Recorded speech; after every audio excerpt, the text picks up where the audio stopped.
In my observations of the religious and the non-religious and the way that they tend to view each other, one of the interesting things that I like to do is watch how they tend to pull in things like ethics, morals, outward behavior, outward forms.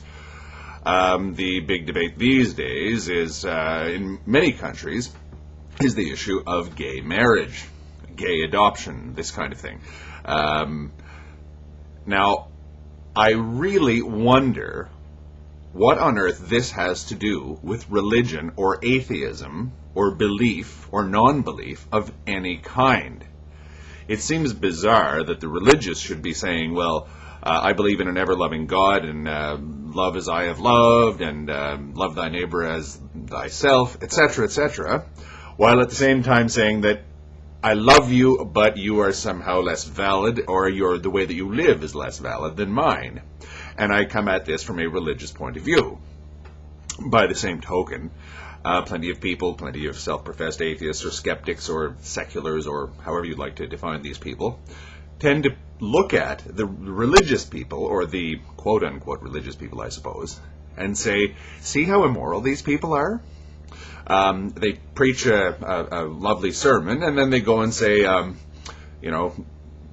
go fight the Taliban, kill them, but do it gently, of course, because we are Christians, so we got to be nice about it. They tend to say, oh, they're hypocritical. So many televangelists get caught with their hands on women's knees, or men's knees for that matter, loading their veins with various types of drugs, just behaving in immoral ways.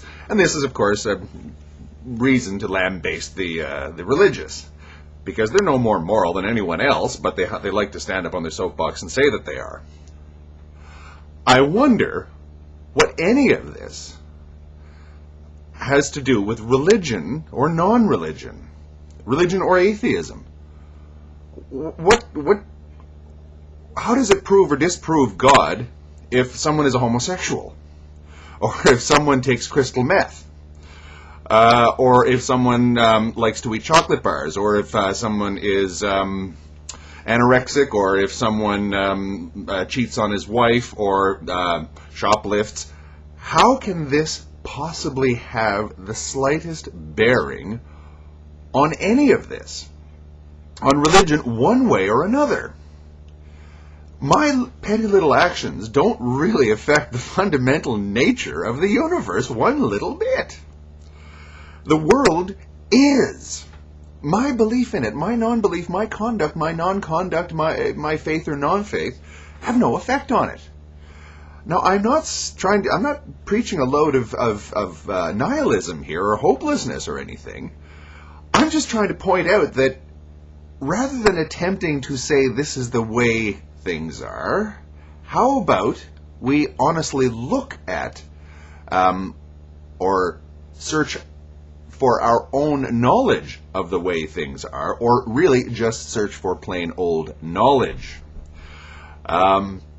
Because I think that, when I see so many religious people or atheists or anyone who subscribes to any ism or philosophy or whatever, inevitably the other pops up, the scapegoat, the bad people, the Emmanuel Goldstein, Leon Trotsky, Satan, this kind of a character, the bad guy, the bad people come up, and each side is pointing the finger at the other side and saying, this is what's wrong with the world.